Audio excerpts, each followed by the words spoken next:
Est-ce que la tête passe? Pourquoi je passe de 60 à 90 mailles? Les manches, je les fais comment? Est-ce que je les fais courtes? Est-ce que je les fais longues? Je n'y comprends rien, le patron est trop compliqué, il y a trop de pages. Si vous vous posez l'une de ces questions, et je sais que vous êtes nombreuses, alors restez avec moi.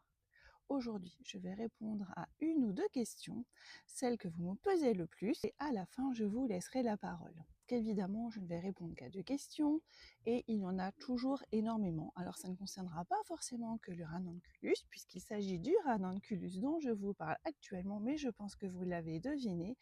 Vous pourrez me poser des questions sur le sarriette, sur la cumulus blues, tous les tutoriels que j'ai pu tourner sur la chaîne YouTube. Depuis la sortie de mon tutoriel sur le ranunculus, vos commentaires continuent d'affluer tous les jours.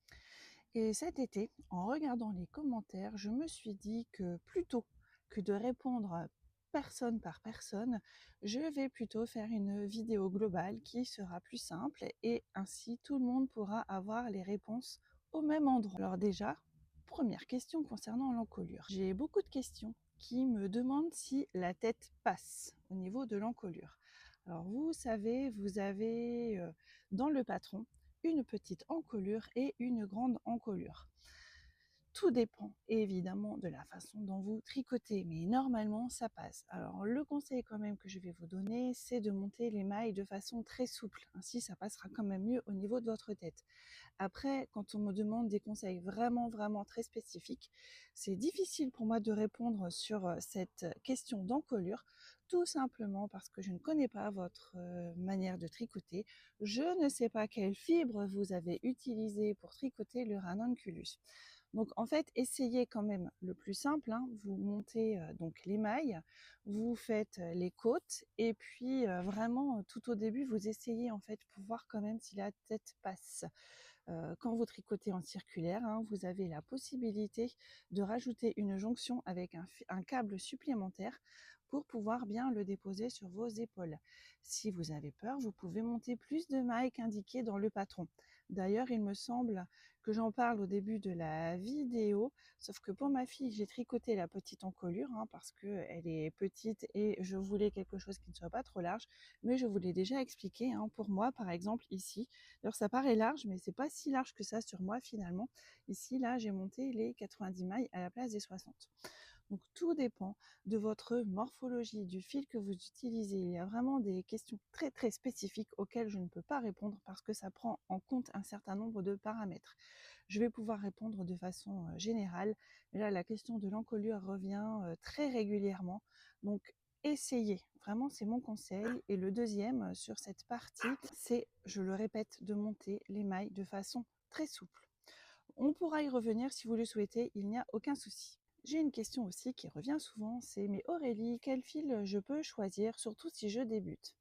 Alors je ne sais pas si vous l'avez vu dans le patron, mais justement c'est ce qui fait, je pense, son succès et qui a été tricoté des millions et des millions de fois, c'est que nous pouvons utiliser tous les fils et fibres possibles. Le ranunculus, que vous en tricotiez 1, 2, 5, 10 ou 20, vous pouvez utiliser un choix de matière qui est complètement différent et le rendu sera différent à chaque fois. Moi, c'est ce que j'aime avec ce patron. Certaines personnes n'aiment pas du tout le ranunculus, alors moi je fais partie de la team qui l'aime et qui continuera à le tricoter en essayant des matières et des fibres différentes. Au niveau du fil, ce que je peux vous conseiller quand vous débutez, c'est d'utiliser un fil qui n'accroche pas trop au niveau des aiguilles parce que vous allez avoir des points de dentelle à faire. Si ça accroche trop, vous allez vous décourager. Ne prenez pas une laine qui soit trop fine pour commencer, par exemple comme celui-ci, avec un brin de fil mohair et soie. Ne prenez pas non plus une laine trop grosse qui se tricote avec des trop grosses aiguilles parce que Midori Heroes conseille de le tricoter avec des aiguilles 6, mais j'ai déjà vu des personnes qui utilisent des aiguilles 7, 8. Voilà, ça dépend vraiment du rendu que vous souhaitez. Vraiment, n'allez pas dans les écarts. Prenez plutôt une laine qui se tricote assez facilement, où on pourra voir le point aussi de dentelle. Hein. Si vous prenez un pull noir au niveau de la couleur, c'est pareil, c'est important la couleur, on verra moins le motif. Donc essayez, faites peut-être parfois un petit échantillon, quelque chose qui vous montrera que c'est la laine qui va vous convenir. Donc franchement, au niveau des fils, vous pouvez tout utiliser. Là, je n'ai pas de conseil particulier, c'est vraiment prenez tout ce qui vous fait plaisir. D'ailleurs, il me semble que je vais en faire un autre prochainement pour la saison automne. Là, je vais vous montrer après quand je vais vous parler des manches. J'ai une question également qui revient très souvent sur les manches. Comment est-ce qu'on fait les manches courtes? Comment est-ce qu'on reprend les mailles? Est-ce que je dois faire des manches longues? Je ne comprends pas, il y a des rangs raccourcis sur le patron. Alors oui, effectivement, pour le patron, alors effectivement, sur le tutoriel que je vous ai tourné, il me semble que j'ai eu un souci vidéo au niveau des manches, donc je n'ai pas pu terminer le tutoriel. Vous avez des possibilités complètement différentes. Vous voyez sur celui-ci, qui est un patron d'hiver, je l'ai fait avec des longues manches. Et ici, effectivement, j'ai terminé avec des côtes. Il y en a où je pourrais très bien terminer avec un rabat en high-cord. Donc ici, j'ai fait des manches longues. Sur celui-ci, qui est tout très léger, très vaporeux, tout en mohair et soie, avec un seul fil. D'ailleurs, les fils ne sont pas rentrés. Voilà, ce sont des manches courtes. Vous avez la possibilité de faire ce que vous voulez au niveau de ce patron. Alors la question qui revient souvent, c'est Aurélie, est-ce que tu peux nous filmer la fin? Parce que voilà, comme je n'avais pas la fin, alors je pense, si vous allez me le dire dans les commentaires, d'ailleurs si ça vous convient, la prochaine fois que je tricote un ranunculus, donc là je vais en faire un dans l'automne, je pense que je ferai une petite vidéo complémentaire à celle que je vous avais faite, en vous montrant comment on fait les manches courtes, mais aussi comment on fait les manches longues. Voilà, dites-moi si ça vous intéresse cette vidéo complémentaire. Je prendrai en compte tout ce qu'elle propose dans le patron et je vous ferai les différentes options. Ainsi, vous n'aurez plus qu'à choisir. Je ferai une vidéo avec des chapitres comme d'habitude et vous n'aurez plus qu'à choisir la partie qui vous intéresse. Je pense que c'est le meilleur compromis que je peux vous proposer à aujourd'hui. Donc dites-moi si ça vous convient. Bon, alors là, je ne sais pas si vous avez vu, mais je suis en extérieur. Enfin, je suis chez moi. J'espère que ça va bien filmer parce qu'en fait, il fait très chaud et j'ai le retour en fait où je ne me vois pas au niveau de mon téléphone. Donc j'espère que tout va bien fonctionner et que vous aurez une belle vidéo. En tout cas, j'ai l'impression de voir le reflet dans mes lunettes et je m'en excuse. Alors, j'ai répondu à 2-3 questions, mais il en existe plein d'autres. Et comme je vous l'ai dit, ça continue à affluer sur les différentes vidéos au fur et à mesure. J'en ai vraiment pris conscience là pendant cet été où je regardais les questions pour y répondre. Et évidemment, c'est là que je vais avoir besoin de vous. Donc je vais vous demander, si vous le souhaitez, donc en commentaire, donc en dessous de cette vidéo, de me poser toutes les questions en fait qui vous passent par la tête. Il n'y a pas de mauvaises questions. À partir du moment où vous avez une question qui vous trotte dans la tête, ça veut dire qu'elle mérite une réponse. Vous allez pouvoir me poser les questions que vous souhaitez, donc comme je vous l'ai dit sur le ranunculus, mais aussi pourquoi pas sur le sarriette, sur le Anker Summer Shirt, où j'ai eu des questions aussi sur le fil. Voilà, la seule chose que je vais vous demander, c'est de bien indiquer le nom du patron avec la question, parce que si vous me posez une question générique, je ne vais pas savoir si c'est pour le top sarriette, pour le anker ou même le timeline en version Rocketti que j'ai publié au mois de juillet, je crois, sur la chaîne YouTube.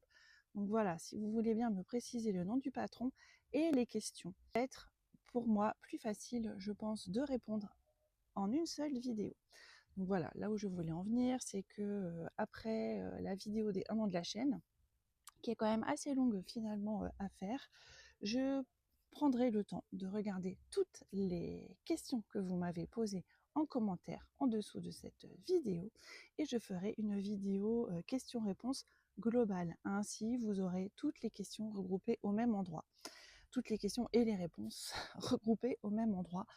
Je pense que c'est un bon compromis. J'espère que ça vous conviendra. Je me dis qu'effectivement, ça sera plus simple aussi pour moi parce que quand je reçois à aujourd'hui des commentaires sur des anciennes vidéos, parfois je n'arrive pas à les retrouver. Donc là, ça sera plus simple. Donc n'hésitez pas, comme je le disais tout à l'heure, il n'y a vraiment pas de questions bêtes. À partir du moment où vous en avez une, eh bien, il ne faut pas hésiter. J'essaierai d'y répondre évidemment de façon la plus claire possible. J'espère que je serai claire. C'était ma petite vidéo de retour de vacances. Je vais faire un podcast estival la semaine prochaine. C'était pas prévu, mais j'ai beaucoup de choses à vous dire, donc je vais tourner un épisode spécial. Alors évidemment, j'attends tous vos commentaires. Plus ils seront nombreux, plus vous aurez une vidéo riche en réponses. Parce qu'effectivement, si j'ai 3 questions sous cette vidéo, il n'y aura pas d'intérêt pour moi de faire une vidéo questions-réponses. Donc allez-y, posez vos questions, n'hésitez pas. N'attendez pas, comme je vous l'ai dit, une réponse là tout de suite à l'instant. Je ne répondrai pas dans les commentaires. Je vous mettrai un petit cœur pour vous montrer que j'ai lu la question. Par contre, je vous le redis bien, je ferai une vidéo courant septembre. Et ainsi, vous aurez toutes vos réponses. Enfin, je l'espère.